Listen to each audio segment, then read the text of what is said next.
What's up YouTube? This is Mike at Gladiator Journey, and I wanted to go over setting up the Rome Vagabond rooftop tent. First order of business with this tent is to unbuckle the 8 buckles that they put on the cover, on the tent cover. There are 2 on back, 2 on each the left and right side, and then 2 on the front as well.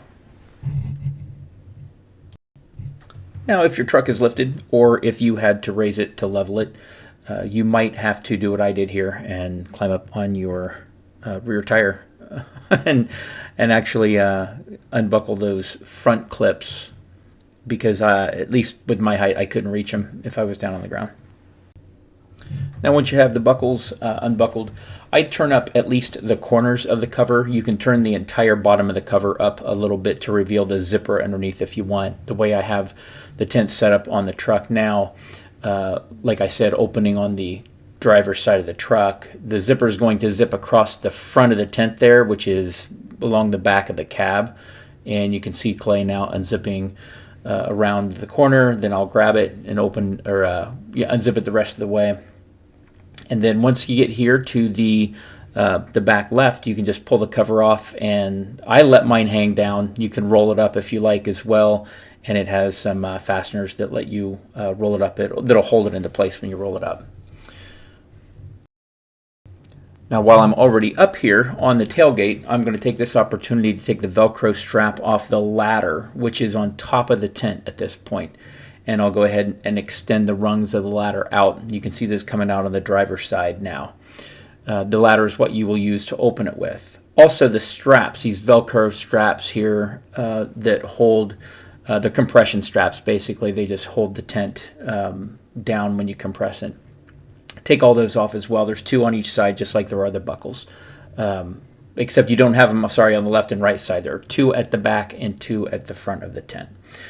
And once you have that done, you can just grab the ladder, as you'll see me do here, with it fully extended and locked into place, and apply downward pressure, and that will open up the tent itself. Make sure, like I said, each rung of that ladder is locked into place, and then you can use the red tabs underneath that second rung. Push them in, and you will see you can then collapse the ladder. And from the top, you want to bring each rung of this ladder down, rung by rung, making sure that as you do, each one locks into place, because the ladder provides 1/3 of the weight support for this end of the tent. You want to make sure that you lock each one of those rungs into place so you don't run into any issues with breakage due to not having support on that end. With each rung of the ladder locked in place, I'll go ahead and stand on it now and pull the porch section, which I usually just shove inside the door to the tent when I pack it up. But I'll just grab this porch section here, let it hang down, and grab the rod from the top. Now, this can be a little tricky to get off, again, if you've got a truck that's lifted, or if you had to position it a little higher in order to level it, which you can see that I had to put some chocks under the tires here to get it level.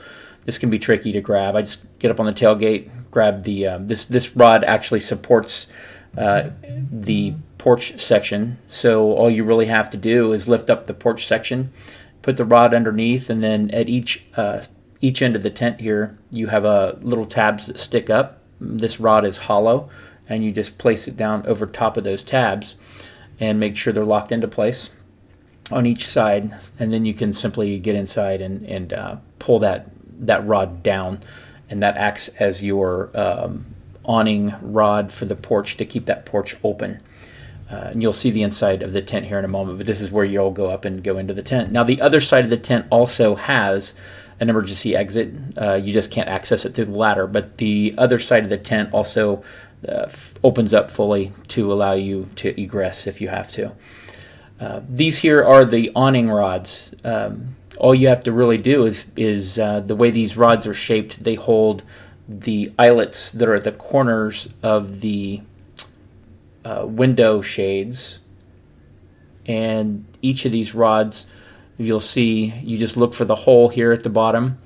You stick it through the hole and then rotate it so that it is up and in position to go into the eyelet, and it will hold your awnings open for you.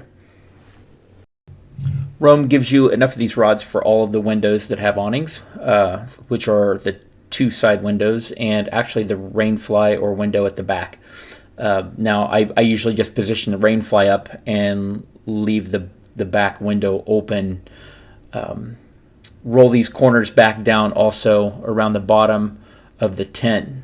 You want to make sure these are rolled down so they don't collect any water if it rains. But the awning rods, I'll go ahead and undo the rainfly here at the corners and use 2 of those awning rods to place on the rainfly to make the rainfly sort of an awning. My only gripe about the awnings and the awning rods are the way these tents are made. Most people have them up on a full height rack, which means the cab of the truck is not going to interfere with any windows or awnings. I have a smaller rack on my truck. I only wanted it to go up 12 to 13 inches because I didn't want this tent creating too much wind resistance. So that window that would face the back of the cab of the truck, I can't actually apply the awning rods to that without some sort of modification, which I may undertake that here in not too much longer, because I would like to be able to use the awning rods and keep that awning up even on that window. But like I said, right now can't do that because the cab of the truck interferes with the rod. It does not. The rod hits it, doesn't allow it to be placed to keep that awning up. So as I mentioned, I just roll this window tarp up to reveal the screen underneath, and then position the rainfly as sort of the awning. With no rain in the forecast, I'm not going to worry too much about that, but I will finish the setup by inserting the shoe holders. They give you two sacks, basically. They insert right into the grooves that are on the base of the tent here. They slide right in from the corners, and there is plenty of room in these bags to hold a pair of shoes or a pair of boots. And then there's also a net portion on the front you can use for a dog leash, cell phone, whatever else you want to put in there. And as you can see, they also provide you a storage net on the bottom. I usually throw a motion activated light in there just to light up when I'm walking around at nighttime. It will stay dry under here, so you can throw a coat or any other heavier items you might not want to take up into the tent with you for the night. Checking out the inside of the tent, you can see it's pretty spacious. The straps are still on here. These lines help you when you close the tent to pull the tent sides in. As you close it, you just close it slowly, and these will help you pull that in. I keep these other items stored in my truck and just throw them up here, so the tent's basically empty when I fold it up. Thank you very much for checking out the channel, and I hope to see you for the next episode.